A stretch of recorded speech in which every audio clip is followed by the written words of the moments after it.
Y Radio Podcasts. Y Radio Podcasts are produced by students from Waiheke High School Media Studies. For more information on our show, check us out at www.waihekeradio.org.nz/yradio. Hello everybody, welcome to Y Radio, a show produced by Waiheke High School kids. I am Caius, to my left is... Ashton, Taylor. Ashton, William and Taylor. Alright, and today we are on Culture on the Spectrum talking about... William? Fight Club. We're talking about Fight Club. Hey, you broke the one rule! That's the one rule. Well, how about we talk about my favorite thing about Fight Club, which is... Soap. Toxic masculinity. Oh. No. But Soap. seriously though. Yeah. Soap. The Soap guy. The soap guy. Oh my god. Okay. Who was the main actor who did that? Brad Pitt and Edward Norton. Edward Norton was the narrator, like the scrawny guy, and then Brad Pitt was like his alter ego. Yeah, he was the schizophrenia man. Tyler Durden. Yeah, Tyler Durden. That's right. It's a manly sounding name. Yeah, we know a man called Tyler, but We're he's not- literally talking about the sexist movie, bro. And we're explaining it on the radio. Okay? So, Tyler makes soap. They met on a plane, and Did they really meet on a plane though? Who knows? yeah. Well, no, They they didn't- didn't they really didn't meet on a plane. Okay. Quick rundown of the movie. Main guy schizophrenic, slowly, it's like a slow burn to truly like figure it out.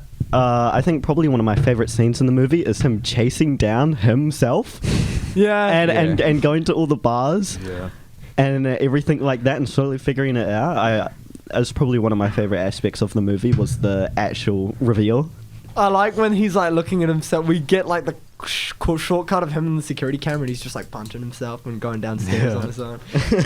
Yeah, I laughed hard at that part. So here is the one thing that's always confused me the most about Fight Club. Okay, so that movie when he's talking to Tyler Durden and he's on like the sidewalk, right, and they start fighting and make the Fight Club, and all the guys crowd around. They're like, "Man, this is sick. We gotta start this thing." What would that look like to them? Because he's kind of just punching himself at this point, right? How did they think Yeah, that was you cool? said this to me the other day. I'd say it's probably just like the office scene where he's like with his boss, and then he like starts like doesn't he like start beating himself up there like to like make it look like the boss? He like, started does. attacking him. It's like- I've never thought about that. It probably He does. would have just He like beats the shit Yeah. out of himself and like smashes himself I into know, glass yeah. and everything. If you are in a situation where you've joined a brand new after school club and it turns out it's some schizophrenic dude who sits there beating himself up or beating other people up to a bloody pulp and then getting his followers to like try start fights IRL, would you be like, hey man, I think you're schizophrenic? I wonder how long you could get Tyler Durden to fight himself in the ring for, bro. I feel like now that I think about it, it'd be kind of easy to win the fight. You just be like, Tyler Durden's punching you on your right, and he'd look over there and Oh yeah. he'd just start punching himself. There's also that weird scene where he's like, I think he gets arrested, and then there's the cops, and then the cops are like part of the Fight Club, and then they start like beating him up and stuff. I think that's a scene, right? I think I remember rings a something bell. like that. I think I Yeah. remember. I haven't watched it in a long time. I was going to watch it last night to prepare myself, but Yeah. I didn't get around to it. Yeah, I think the last time I watched it was like a year and a half ago. I But have a really funny experience watching it. So you know Tyler? yeah. He made me watch it. He's like, okay, sit down, shut up. and Wait, so don't IRL talk." Tyler got Tyler. you to watch Tyler. the movie with Yeah, Tyler he got me to. Durden. I think you might have been there, but he just got me to watch the movie. He didn't say a word the entire time. He was just like, pay attention to the movie, watch this. And he was really good because he didn't say anything that could have clued me into the fact that this guy was like a skit, you know? He just. Yeah, He that's great. fully immersed me in the movie, which was pretty cool. That was like my first time watching Fight Club. It was my stepdad was like, hey, you gotta watch this movie, and then I was like, okay, and I was like, what's it about? He said guy who makes soap, and then I was like, okay. I think the soap thing is so funny. Because what is it? Isn't it stealing like leftover human fat to make like Yeah. to make like soap for bombs? Yeah. He skits that out, man. Crazy. He must be a imagine being creative guy. imagine being a schizophrenic, figuring that out, and then figuring it, and then a second time figuring it out from your schizophrenic self. Like you're discovering it for the first time again. I'm still on. No one told him he's schizophrenic, bro. I Must have known. well, like you could think about it like that. Like Tyler Durden would have known that he's schizophrenic. Yeah. Because there's like there's a lot of scenes where Tyler is very, very, very too chill, you know? He's just kind of very much like a ghost in the background type of deal, you know? He'll just be like chilling in the back somewhere, obviously because they can't both be speaking at the same time because, you know, they're one person. But like it still kind of gives that idea of he knows. He's sitting around waiting. True. Who do you think will win in a battle, the Brad Pitt from Snatched or the Brad Pitt from Fight Club? That's actually into the Bradverse is. Well, the Brad Pitt from Snatch has that one crazy ass punch. Yeah, true. Actually, I think Brad from Snatch is taking that. I'm not Yeah. gonna lie. What about the therapy thing? Because I didn't know what that was about in the movie. I couldn't get my head around it. He had like insomnia, I'm pretty sure. So he was like, he went to. Oh no, he had like some weird addiction. For, Yeah, like, going to he had an yeah. addiction to AA meetings. So That's right. yeah.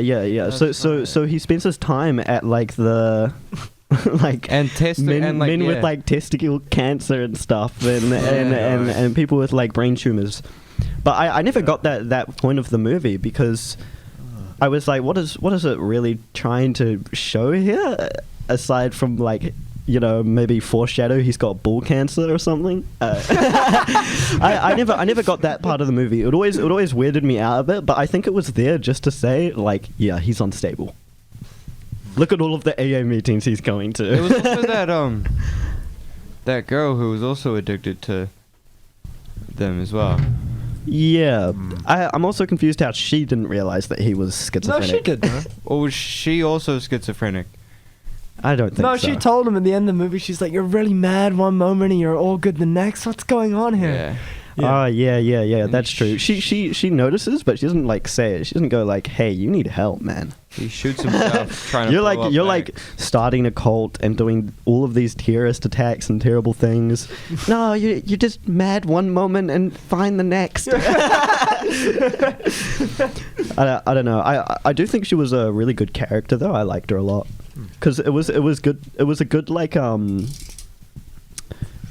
I think they kind of said it in the movie, but it was like the defining factor between both people, I guess, where it was like one was just banging her non-stop and the other was like really weirded out that she was kind of there all the time. Damn, Tyler put this guy through the ringer, bro. Stole his girl and then fucking skitzed out on him, you know? And haunted him. Full schizo. Full real schizo. Do you guys think something like that could ever happen in real life though? Just like you know how they do like the $5,000 boot camps for like men to become alphas? That's a thing? Yeah. Well, it's like some dude will pay like $10K for a 3-day camp where he gets hosed down and yelled at by other men so that he can become more of a man. That sounds gay. It's yeah, kinda. It's very much loser activity, but it kind of reminds me of this, where it's like vulnerable men who will join a group to become like this man. what they see as a man, which is a very toxic ideal, and these people are paying $10,000. The people in the movie just become terrorists. I don't know if it'll go that far, but like you can already see that it's. I think desperate men are probably the most easily exploitable customers ever. Yes. Like if you think about it for 2 seconds, you go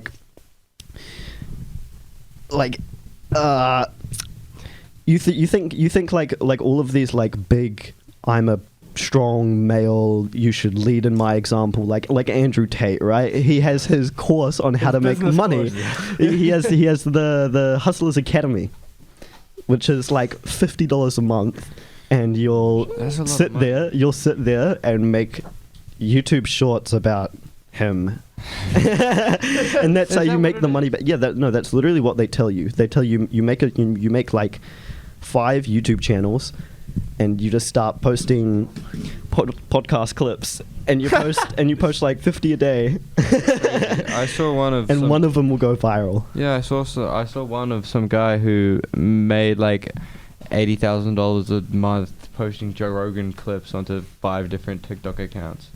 Yeah, see? It's a viable business, man. All you A need is like viable business if you get extremely lucky. And also, why are you paying Andrew Tate $50 a month to do that?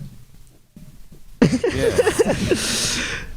But yeah, I think there are a lot of businesses out there that exploit like vulnerable men who think that they're not good enough, or they don't make enough money, or this and that.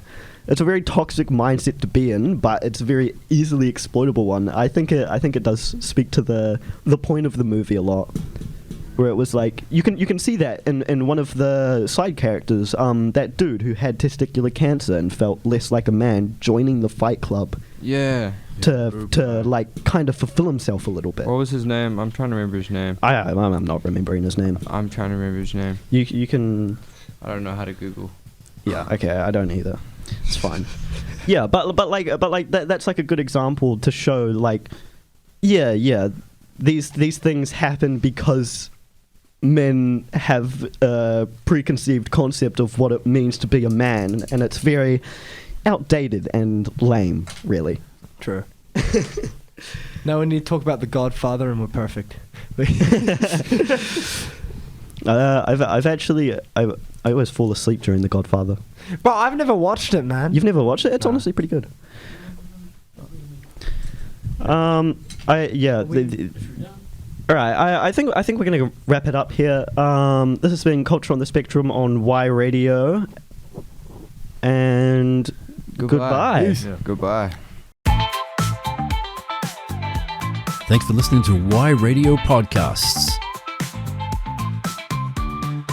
Subscribe to us on your favorite podcasting app and check us out online at www.waihekeradio.org.nz/yradio.